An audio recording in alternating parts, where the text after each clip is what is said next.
Last Tuesday, a 5-minute job took me the whole afternoon. Not because it was hard, I know how to do it. It sat there, half finished, while everything else in my day kept landing on top of it.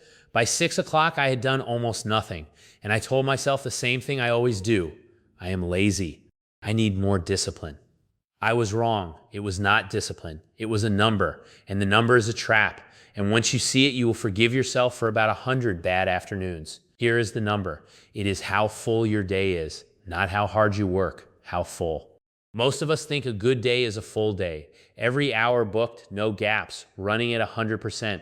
That feels like the goal. A calendar with white space in it feels like waste, like you could be doing more. So let me show you what actually happens as a day fills up. And I want to warn you now, it does not do what you expect. Picture anything that handles one thing at a time.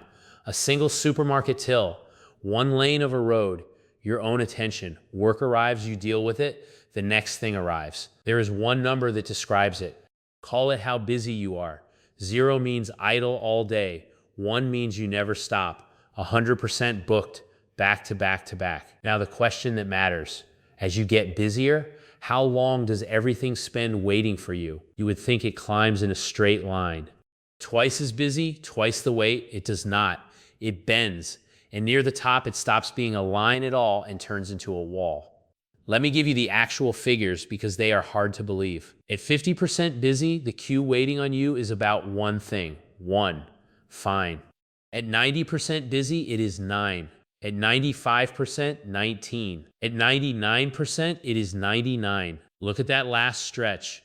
Going from 90% to 99% is a tiny change in how busy you are.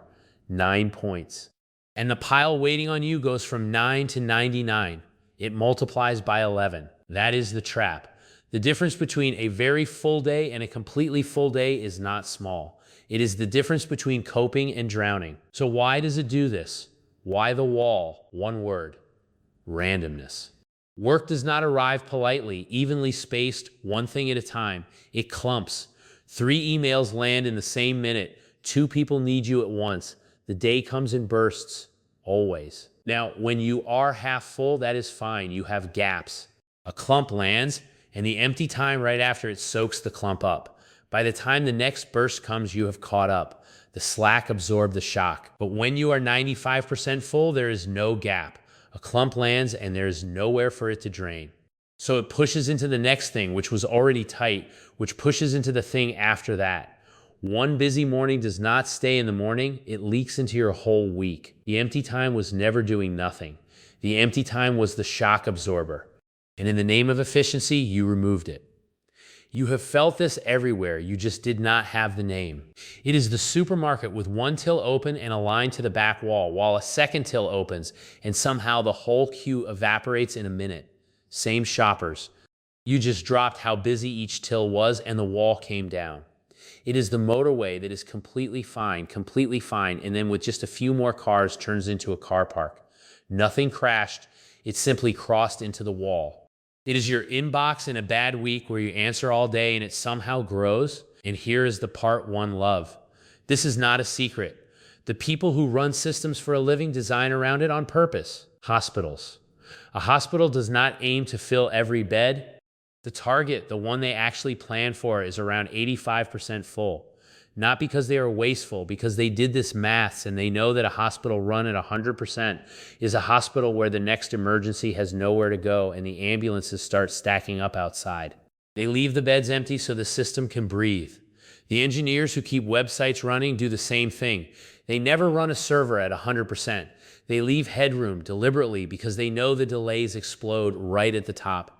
Everyone who manages a real system knows that empty space is not waste. It is the thing that keeps the system standing. Everyone except us with our own days. So here's where it leaves me. The most productive looking calendar, the one packed wall to wall with no white space, is not the efficient one. It is the fragile one. It is one unexpected phone call away from collapse, and it turns every 5-minute job into a lost afternoon, and then it tells you the problem is you. The problem was never your discipline. The problem was that you ran yourself at 95% with no slack, right up against the wall, and then blamed yourself for the wall. You do not need to work harder in that last 5%. That last 5% is the most expensive time you own. You need to not book it. Leave the gap. Leave the day a little empty. The white space is not the time you are wasting. The white space is the only reason the rest of the day works. So look at tomorrow and find the part of it that has no room to breathe at all. That is not your best planned hour. That is the hour that is going to eat the others. Give it some room and tell me in the comments how full your days actually run. I want to know how close to the wall you have been living.